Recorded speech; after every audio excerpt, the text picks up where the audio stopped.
and welcome here to the home of the undisputed champion and of course Ferrari's biggest fan and of course Ferrari's fastest driver. Oh yay!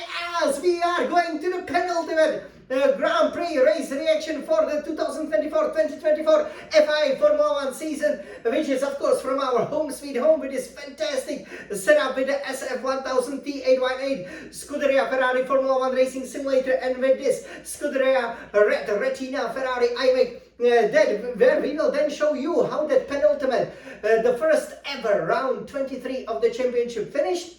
Obviously, you probably already know what it means for the Drivers' Championship. The Drivers' Champion has already been decided, but what it especially means for the Constructors' Championship as the fight between the two arch rivals, obviously the eternally best Ferraris, us going in our beautiful red fashion against that kind of a copy and not so appealing orange fashion of the McLarens. How that arch rivalry is swinging back and forth. So I think it's gonna go to the Abu Dhabi. It's gonna go right down to the wire, but we will have to be faster. That is clear, because this is also the final triple header, obviously, of the season, right?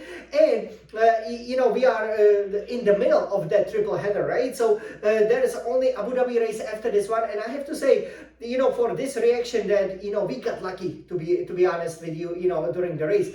I couldn't believe how fast though the Formula 1 cars were able to go around this Qatar Grand Prix circuit, the Losail International Circuit, because normally when I played with that F124, that fantastic simulation, which I'm sure having like the best season ever, I have to say that I always found it quite not easy, but not really challenging, to put in some amazing lap times and to be able to equal and even relatively easily better the Formula 1 drivers once you get the right setup. But here, they're just flying. And, basically it was all half lost, I would say, in qualifying. You had George Russell, qualifying on pole position, but only because Max Verstappen has gotten the penalty. So the reigning world champion, from that really, really terrible sprint, all of a sudden, I guess what the Red Bulls were doing with Perez when they just wanted to give him a clean air, because obviously he started from the pit lane for that sprint race, gave him that new wing. I think they were definitely able to find a couple of tenths, and all of a sudden Verstappen is on pole, but because of the impeding, he would start second, Russell first, and then you had the McLaren. So that was very important. That we were then obviously 5th and 7th, so the McLarens were right in front of us. So it was important not to get outscored, right? Because the difference was 30 points. So if they score 15 points more than us, the Constructors' Championship would be over. That's the disadvantage you have when you are going into the title fights a little bit behind. Hamilton, the future Ferrari driver, he was 6th. And then once the race started, we immediately jumped Hamilton. He obviously got a false start.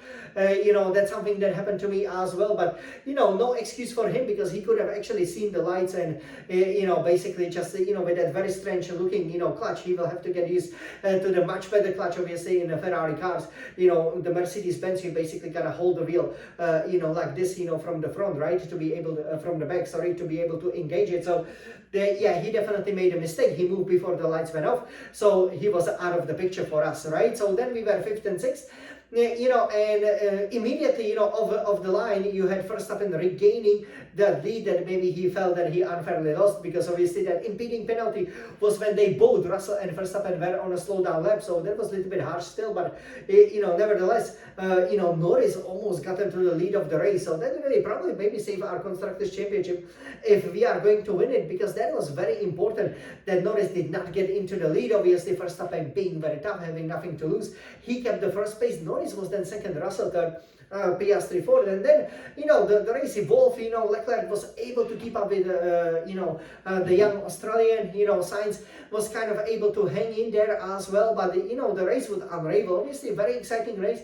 The drivers, they love the circuit. I have to say, it's nice, it's free flowing, but lots of circuits in F1 are great. So this is definitely the driver circuit, and you could feel that there was gonna be some fighting, right? And basically it was a one-stop race, right? So we did start on the medium tires, and then we would have to go to the hards.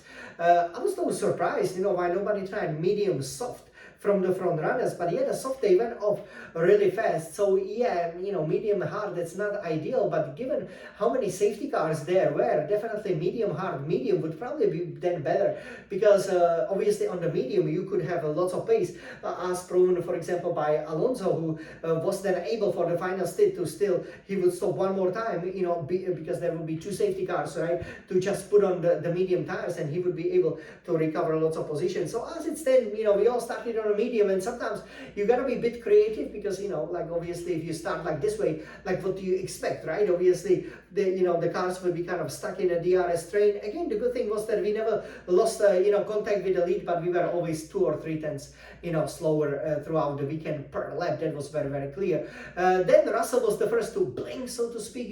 They stopped, they had a slow stop, so that was great. We recovered position 4th and 5th. That made it a bit easier, because McLaren would be scoring 33 points. We would then be scoring 22 points, so we would be 41 points behind. So we were hanging in there. And then basically what happened was this very strange accident, right? That obviously triggered the safety car when you had I think it was the Williams' Albon's one of the mirrors actually flew off. Hope that doesn't happen on my real road car, and Bottas ran over it, right? So it was a little bit strange why nobody put out at least the VSC, the virtual safety car. Safety car would be probably too harsh, so that the marshal could come in, some fast marshal like me, take that mirror out of the question, because the future Ferrari driver Lewis Hamilton got the puncture, which completely put him out of the contention, but also Carlos Sainz, right? And that could have decided the Constructors' Championship. Thankfully for Sainz though, there was then the safety car, so he didn't lose lots of places. He was still, I believe, running 8th, but it was great because Leclerc was then obviously, because Piastri would have already stopped, so Leclerc was then able to jump again, the young Australian, and he was then running 3rd. So actually, we did recover some place, right? So McLaren, obviously, they would lose, 3 points, we would gain 3 points, so there was 6 points difference, and Sainz dropping from 5th to 8th. Obviously, that would be a loss of 6 points. So in the end, nothing really significant for the Constructors' Championship. And then, Norris got in a stop and go penalty, so that's how we managed to finish 2nd. So that was quite interesting, because he didn't slow down for these yellow flags for that mirror at all. So these mirrors of Qatar really played an important role, because that dropped Norris all the way to 10th. He was able to recover with the fastest lap, but only 2 points. So massive loss of 16 points for McLaren, which could be crucial if we are to become finally the Constructors' Champion. So I was very happy actually about that. But I felt like Leclerc, should have done, especially with that final restart, should have been closer, to Norris, to Verstappen, try to put him under pressure, because Red Bull's really not that fast. So that was a great opportunity still to win. But if we would have qualified, ahead of the McLarens, I do believe we could have won the race. That was very, very clear. And also probably, when there was that second safety car, right, as you obviously had, more cars, tangling, with one another or each other, that was a great opportunity to put on the medium tires if possible, and then simply be able to overtake, because the overtaking was definitely possible, right? It was actually quite an exciting race. I was a bit disappointed, but Sainz probably had the damage that Sainz wasn't able to keep Alpine behind, and also that Russell was still able to jump him. But yeah, overall, 2nd and 6th was the best we could do, but McLaren only did 3rd and 10th.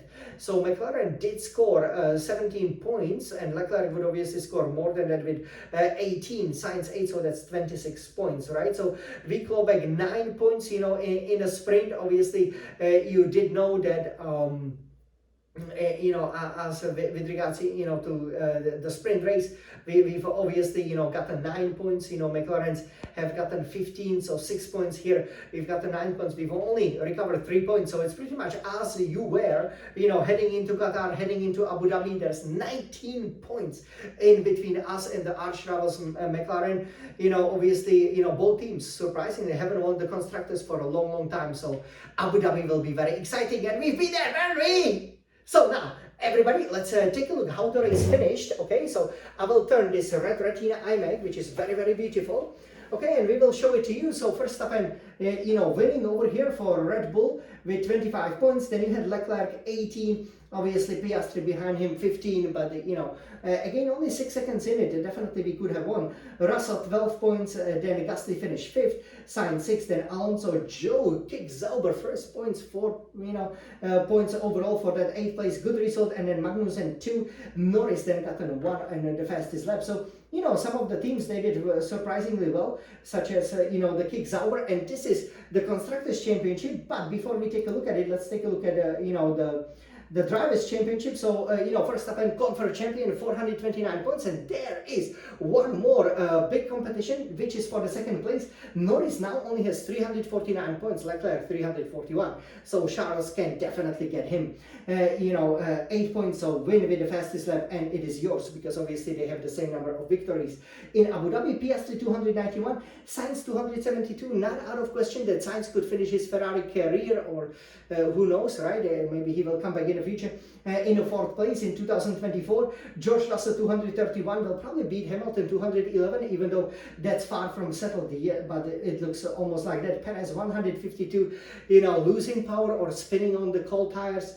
I don't know, do you have a future in F1? Alonso 68, Hülkenberg still 37, despite spinning out, right? So here is then the Constructors' Championship. So McLaren 640 points, 619 for us, Scuderia Ferrari.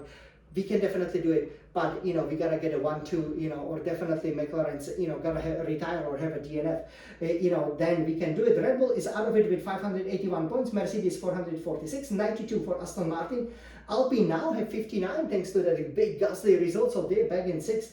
Haas 54, they will be disappointed. The Red Bull Junior team will probably finish 8th with 46. And then obviously Williams 17 and Kick Sauber, finally got in the first points with the 4th place. So this is how the race finished. And could have been better for us, but could have been worse. So in the end, quite a harsh penalty, I have to say, that Norris has gotten there, but it is looking good.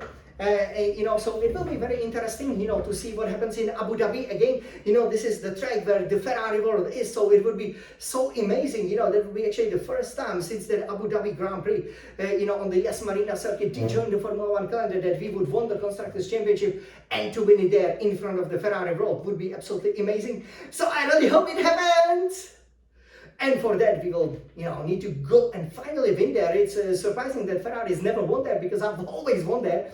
I love the track. I've been there, several times. I also did the driving experience there with F3000, which is now the F2, obviously. And I cannot wait for the race, and I'm sure you cannot wait as well. So let's keep supporting Scuderia Ferrari. The Drivers' Championship is decided, but the Constructors' Championship will go right down to the wire. So for the first time since that very, very big fight for the title in 2021, we have a title fight. It's only the Constructors, but we as Scuderia Ferrari definitely don't want the McLaren to win, do we? Of course not. So let's go, Forza Ferrari. We are going to our second home in the Abu Dhabi Yas Marina circuit. Let's finally win there in front of the Ferrari world, the fastest roller coaster in the world. Let's show these terrible oranges, they look terrible. Scuderia Ferrari with the scarlet red looks so great. Let's go for it. Forza Ferrari, this is what Formula 1 is all about. Let's win that Constructors' Championship